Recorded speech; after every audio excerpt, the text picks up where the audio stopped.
Rock and star جانی بوز کو ایک پراسرار سنہرے بالوں والی عورت نے جنسی تعلق کے دوران برف کی کٹار سے بہیمانہ طریقے سے قتل کر دیا۔ قتل کی تفتیش کے لیے ہومیسائیڈ ڈیٹیکٹیو نکرن مائیکل ڈگلس کو بھیجا جاتا ہے۔ واحد مشتبہ شخص کیتھرین ٹرمیل شیرون سٹون ہے، جو ایک کرائم ناول نگار ہے اور بوز کی موت کی رات آخری بار اسی کے ساتھ دیکھی گئی تھی۔ نک اور اس کا ساتھی گس موران کیتھرین کے پیسیفک ہائٹس کے محل نما گھر کا دورہ کرتے ہیں، مگر وہاں انہیں صرف کیتھرین کی ہم جنس پرست محبوبہ روکسی ملتی ہے، جو انہیں کیتھرین کے اسٹنسن بیچ والے گھر بھیج دیتی ہے۔ کیتھرین سے بوز کے تعلقات کے بارے میں پوچھنے پر وہ بوز کی موت پر کوئی خاص رد عمل ظاہر نہیں کرتی۔ نک، گس اور ان کے اعلیٰ حکام کو پتہ چلتا ہے کہ کیتھرین نے ایک ناول لکھا ہے جس میں ایک سابق راکن سٹار کو اسی طرح قتل کیا جاتا ہے جیسے بوز کو، برف کی کٹار سے بستر پر قتل، ریشمی سکارف سے بندھے ہاتھ۔ پولیس ہیڈ کوارٹر میں ڈیٹیکٹیوز سے پوچھ گچھ کے دوران کیتھرین اشتعال انگیز رویہ اپناتی ہے، سگریٹ بجھانے سے انکار کرتی ہے اور اپنی ٹانگیں دوبارہ پار کرتی ہے۔ اس کا چھوٹا اسکرٹ ظاہر کرتا ہے کہ اس نے اندرونی لباس نہیں پہنا۔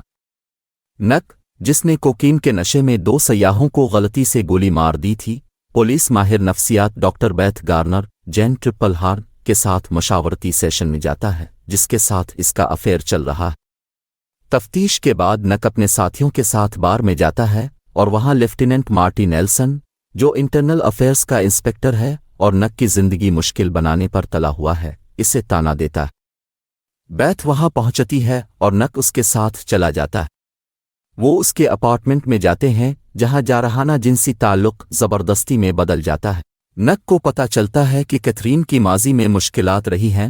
اس کے والدین ایک کشتی حادثے میں اس وقت مر گئے تھے جب وہ نوجوان تھی، جس سے اس کے پاس دولت کا انبار تھا۔ اس کے کالج کے ایک مشیر نو گولڈسٹین کو اسی وقت نیند میں برف کی کٹار سے مار دیا گیا تھا جب کیتھرین یوسی برکلے میں زیر تعلیم تھی، اور اس کے سابق منگیتر باکسر مینئی وازکیز کو اٹلانٹک سٹی میں ایک انعامی لڑائی کے دوران رنگ میں مارا گیا تھا۔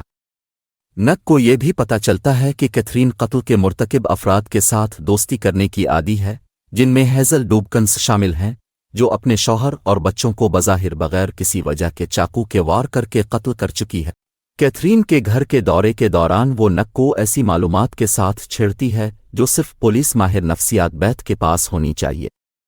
نک بیتھ سے اس کا سامنا کرتا ہے اور وہ تسلیم کرتی ہے کہ اس نے نک کی فائل نیلسن کو دی تھی، جس نے نک کو براہ راست جائزہ نہ لینے کی صورت میں نک کو برطرف کرنے کی دھمکی دی تھی۔ غصے سے بپھرا ہوا نک نیلسن کے دفتر میں جاتا ہے، اس پر حملہ کرتا ہے اور اس پر الزام لگاتا ہے کہ اس نے نک کی فائل کیتھرین کو بیچ دی۔ نیلسن پھر نک کو معطل کر دیتا ہے، جو گھر جا کر شام گزارنے کے دوران پیتا ہے۔ بیتھ اسے دیکھنے آتی ہے، لیکن وہ ایک شدید بحث کے بعد اسے باہر نکال دیتا ہے۔ اسی رات نیلسن کو اس کی گاڑی میں سر میں ایک بار گولی مار کر مردہ حالت میں پایا جاتا ہے۔ نک حالیہ جھگڑے کی وجہ سے مرکزی مشتبہ شخص بن جاتا ہے۔ نک اور کیتھرین کے درمیان ایک زوردار افیئر شروع ہوتا ہے جس میں بلی اور چوہے کے کھیل کا تاثر ہے۔ کیتھرین وضاحت کرتی ہے کہ وہ اپنے اگلے ناول کے کردار کو ایک پولیس افسر جو غلط عورت کے لیے گرتا ہے اور پھر اس کے ہاتھوں مارا جاتا ہے، نک کی بنیاد پر لکھے گی، جبکہ نک اس سے اپنی محبت اور بوز کے قتل کے لیے اس کی گرفتاری کے ارادے کا اظہار کرتا ہے۔ ایک حسد سے بھری روکسی کیتھرین کی کار سے نک کو کچلنے کی کوشش کرتی ہے، لیکن کار کے تعاقب کے دوران حادثے میں مر جاتی ہے۔ اس کی موت سے انکشاف ہوتا ہے کہ اس نے بھی ماضی میں قتل کیے تھے۔ اس نے نوعمری میں اپنے 2 بھائیوں کو اس طرح سے مارا تھا کیونکہ نوعمری میں ہونے والی گرفتاریوں کا ریکارڈ موت تک سل رہتا ہے، اس لیے یہ ریکارڈ پہلے سامنے نہیں آیا۔ روکسی کی موت پر کیتھرین سچے دل سے غمزدہ لگتی ہے اور نک کو اس کی بے گناہی پر شک ہونے لگتا ہے۔ کیتھرین بعد میں انکشاف کرتی ہے کہ کالج میں اس کے ساتھ ایک سابق ہم جنس پرست تجربہ غلط ہوا جب ایک لڑکی لیزا ہوبرمین اس کی دیوانی ہو گئی۔ نک اس لڑکی کو بیتھ گارنر کے نام سے پہچانتا ہے، جو اس واقعے کا اعتراف کرتی ہے لیکن دعویٰ کرتی ہے کہ کیتھرین ہی اس کی دیوانی ہوئی تھی۔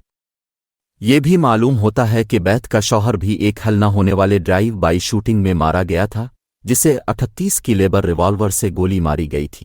نک کیتھرین کے گھر جاتا ہے۔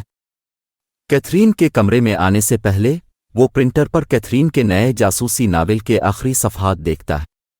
وہ جلدی سے چند سطریں پڑھتا ہے جن میں ناول کا جاسوس اپنے ساتھی کو لفٹ کے دروازے سے ٹانگیں باہر نکلی ہوئی مردہ حالت میں پاتا ہے۔